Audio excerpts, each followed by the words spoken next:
Hello friends, welcome to my YouTube channel large animal vet. सर्दियों में अक्सर देखा जाता है कि पशुओं में बीमारियों का बहुत ज़्यादा प्रभाव पड़ता है। तो जैसे भी अभी कड़ाके की ठंड शुरू हो गई है तो पशु ज़्यादा से ज़्यादा बीमार पड़ने लगे हैं।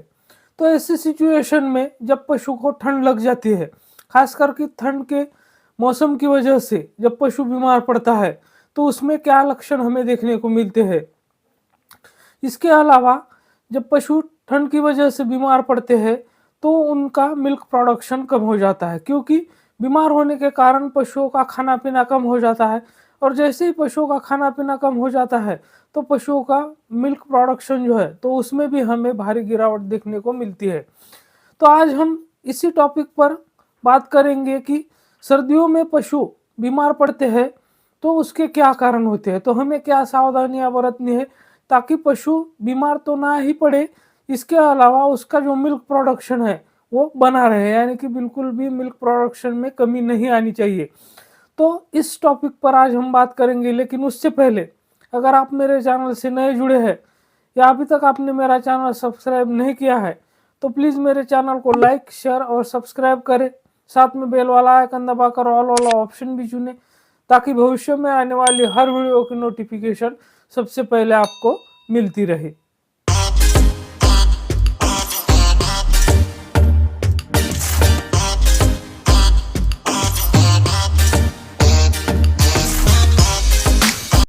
जब सर्दी की वजह से यानी ठंड की वजह से गाय भैंस बीमार होगी तो उसका खाना पीना कम हो जाएगा, और खाना पीना कम हो जाएगा तो उसका मिल्क प्रोडक्शन भी कम हो जाएगा।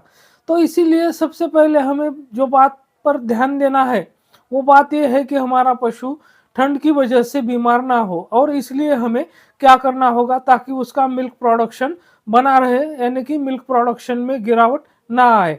तो सबसे पहले ध्यान देने वाली बात यह है कि सर्दी के मौसम में कभी भी हमें पशुओं को ऐसी जगह पर बांधना है जहाँ पे उसको डायरेक्ट हवा का कांटेक्ट पशु का ना हो, यानी कि सीधी जो ठंडी हवा होती है वो पशु को किसी भी हालत में नहीं लगनी चाहिए। इसका मतलब ये है कि पशु को चार दीवारी के भीतर, चार दीवारी के अंदर, शेड के अंदर ही बांधना है। इसके अलावा अगर जैसे कि गर्म कपड़े होते हैं या जो बोरे होते हैं उसका अगर हम कम पशु है तो वहाँ पर उसका उपयोग भी कर सकते हैं। तो पशुओं को प्रॉपरली हम अगर ढक कर रख सकते हैं तो और भी अच्छा है। इसके अलावा जैसे भी सर्दी का मौसम शुरू हो जाता है तो पशुओं को हमें सबसे पहली बात यह है कि उसकी हमें डीवर्मिंग करवा लेनी है। डीवर्मिंग करवाने के बाद उसको अगले दिन से हमें 7-8 दिन तक उसको कंटिन्यूअसली लिवर टॉनिक, कोई भी अच्छा सा लिवर टॉनिक आप उसको दे सकते हैं।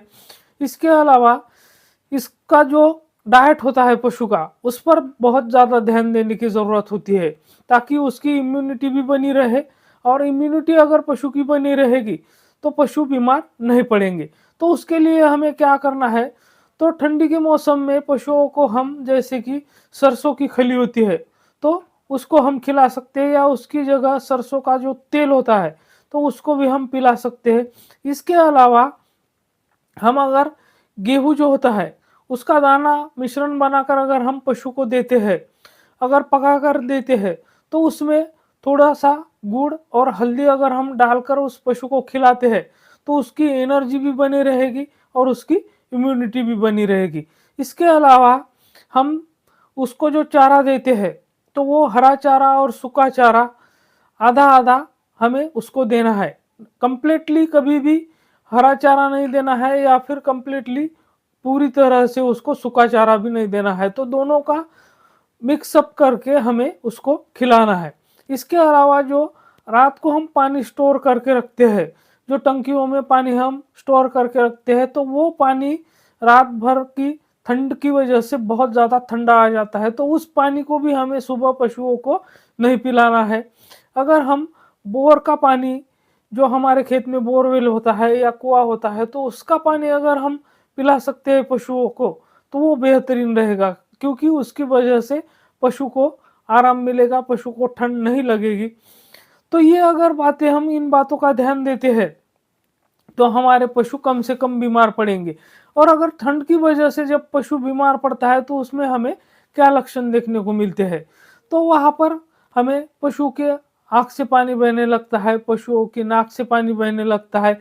इसके अलावा उसके पशुओं के जो शरीर के ऊपर बाल होते हैं वो खड़े हो जाते हैं, पशु का खाना-पीना बंद हो जाता है, पशु एक कोने में खड़ा रहता है। तो ऐसे लक्षण अगर हमें दिखाई देते हैं, पशु काँपने लगता है, तो हमें समझ जाना चाहिए कि हमारे पशु को ठंड लग गई है और हमारे पशु चिकित्सक से उसकी जो ट्रीटमेंट है वो जल्द से जल्द करवा लेनी चाहिए। तो जिस तरह से मैंने आपको बताया, वो बातों का अगर आप ध्यान रखते हैं, तो वो कौन-सी बातें, जैसे कि पशु की सबसे पहले डिवर्मिंग करवानी है, उसके बाद उसको अगले दिन से लिवर टॉनिक देना है कंटिन्यूअसली 1 हफ्ते तक या 10 दिन तक। उसके बाद पशु को ठंड ना लगे, इसके लिए हमें इंतज़ाम करना है और दिन में पशुओं को धूप में रखना है। इसके अलावा उसको अगर गुड़ और हल्दी, अगर आप अपने पशुओं को अगर गेहूँ का दाना मिश्रण खिला रहे हैं, तो उसको पकाकर अगर आप दे रहे हैं, तो उसमें गुड़ और हल्दी मिलाकर अगर आप उसको खिलाएँगे, तो पशु की इम्यूनिटी बनी रहेगी। इसके अलावा आप गुड़ और हल्दी को गुनगुने पानी में मिलाकर भी पशुओं को पिला सकते हैं।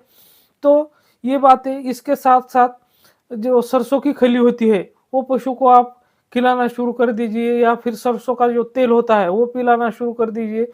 तो इन बातों का, इसके अलावा जो उसका डाइट है, यानी कि जो हम उसको चारा देते हैं खाने के लिए, तो वो सूखा और हरा चारा दोनों को बराबर मात्रा में अगर हम आधा-आधा करके देते हैं, तो पशु का मिल्क प्रोडक्शन कभी भी कम नहीं होगा ठंडियों के मौसम में। पशु का मिल्क प्रोडक्शन बना रहेगा, पशु बीमार भी नहीं होंगे।